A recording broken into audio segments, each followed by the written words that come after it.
अस्सलाम वालेकुम। आज संडे है और संडे को हम कुछ स्पेशल बनाते हैं आप लोगों के लिए। हमने उंगलियों के अक़साम, उनके नाम के बारे में पिछले हफ्ते पढ़ा था और उसके बाद अब आप ये सोचने की बात नहीं है, अलग की बात बता रहा हूँ, एक नॉलेज की बात है कि आप ये सोचते होंगे कि ये कैसे पता चलता है कि उंगली की ये किस्म और उंगली की वो किस्म या अंगूठा। तो ये बात ध्यान में रखिएगा हमेशा कि दुनिया में अरबों इंसान रहते हैं, अरबों इंसान हैं जो गुजर चुके हैं। तो अरबों इंसानों के ऊपर तो नहीं, लेकिन करोड़ों इंसानों के हाथों के प्रिंट्स लेकर उनको मुशाहिदे करने के बाद जो है कुछ खास इल्म जो है वजूद में आया है। और मतलब ये ऐसा भी नहीं है कि इसको हम मुसलसल नज़रअंदाज करते रहें। बहुत सारी चीज़ें और बहुत सारे मुशाहिदात इसमें हकीकी होते हैं और हमें जो है वो अगर हम इसके ऊपर गौर करेंगे या अगर हम इसको पढ़ते हैं और फिर बाद में हम अपनी ज़ात पर गौर करेंगे, यानी हमारे अपना हाथ किस किस्म का है, उसकी उंगलियां किस किस्म की हैं, उसकी पोरें किस किस्म की हैं, उसका अंगूठा किस किस्म का है, तो हमें अपने बारे में बहुत सारी चीज़ों के बारे में पता चलेगा कि वाकई ये बातें सही हैं। क्योंकि अपने इनर को या अपने किरदार को या अपनी शख्सियत को कि हम किस टाइप के हैं या हम किस किस्म के हैं, हम भी बेहतर जानते हैं। तो शुरू करते हैं। एक बाब है पूरा उंगलियों की पोरों की बात।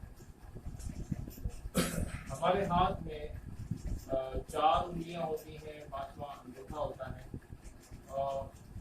अमूमन उंगलियों में जो पोर होती है, पहली पोर कहलाती है जो नाखून के साथ होती है, फिर उसके बाद दूसरी पोर होती है, फिर तीसरी पोर होती है जो कि हथेली के साथ जुड़ी हुई होती है। इसी तरह 4 उंगलियों में होता है। अंगूठे में इस तरह होता है कि ऊपर की पोर और नीचे की, यानी 2 पोर जो हैं ये वाज़े होती हैं हमें, और बाकी जो तीसरी पोर होती है वो कहीं गुम होती है, कहीं वाज़े होती है। तो इसकी लकीर कहीं काफ़ी दूर होती है, कभी बाज़ औक़ात नहीं भी होती। तो हमें ऐसा लगता है कि जैसे हमारे अंगूठे में 2 पोरें पाई जाती हैं। ये भी कुछ ना कुछ मानी रखती हैं, ये भी कुछ ना कुछ कहती हैं। इनसे भी हमारे किरदार, हमारी शख्सियत और हमारे चाल ढाल, हमारी तमाम ताल्लुकात, हमारे नज़रियात के बारे में बहुत कुछ मालूमात मिलती है। मिसाल के तौर पर जो पहली पोर होती है उसको डॉक्टर एनाटॉमी में रिसेप्टर्स सेंसरीज कहते हैं।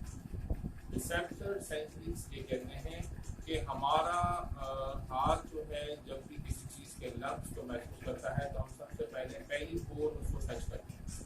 उसमें बहुत सारे रिसेप्टर होते हैं जो सर्दी, गर्मी और दबाव इन चीज़ों को फ़ौरन ही इसमें रगें होती हैं खून की, और ये फ़ौरन ही मैसेज को पहुँचाते हैं हमारे दिमाग को, तो हमें चीज़ के बारे में पता चलता है। बाद में ऐसा होता है कि हम किसी बहुत ज़्यादा गर्म चीज़ को छोड़ते हैं तो एक झटके से हाथ को पीछे हटाते हैं।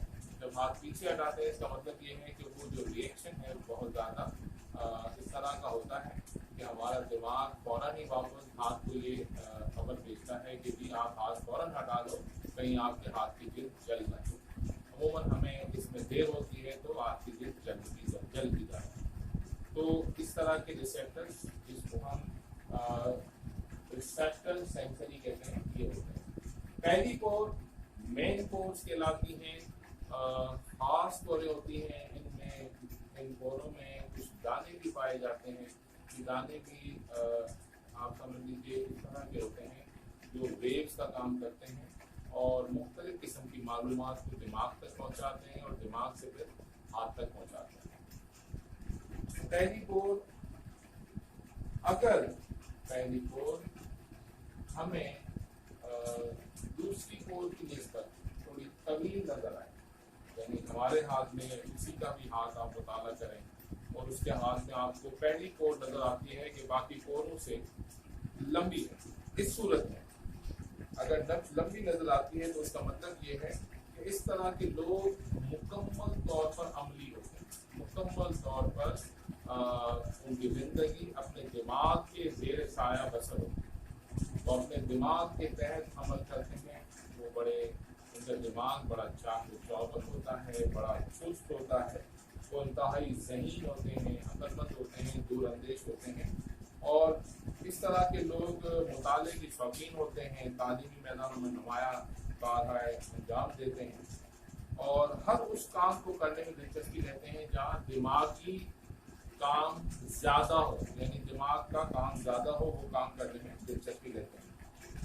فطری طور پر تعمیری اور تخیلاتی ذہن کے مالک ہوتے ہیں، ہر نیا خیال، ہر نئی چیز ان کے دماغ میں پہلے آتا ہے، اور زیادہ تر ایسے لوگ یا مصنف ہوتے ہیں یا اسکالرز ہوتے ہیں، عالم دین ہوتے ہیں، استاد ہوتے ہیں، ادیب ہوتے ہیں،